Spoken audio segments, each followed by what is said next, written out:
Hello, dear future homeowner. Celine here, licensed real estate broker, showing you now the house construction update of my client from Bangkok who bought a corner Melcon unit here in Madonna Residences located in Sindalan, San Fernando, Pampanga.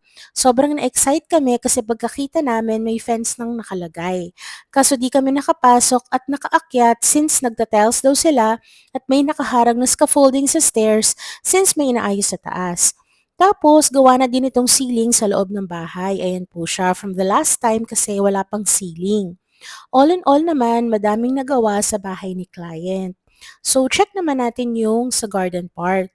May stone pathways na din nakalagay. So, ayan po, yung mga stone pathways, included po yan. So, ito yung magiging garden ni client.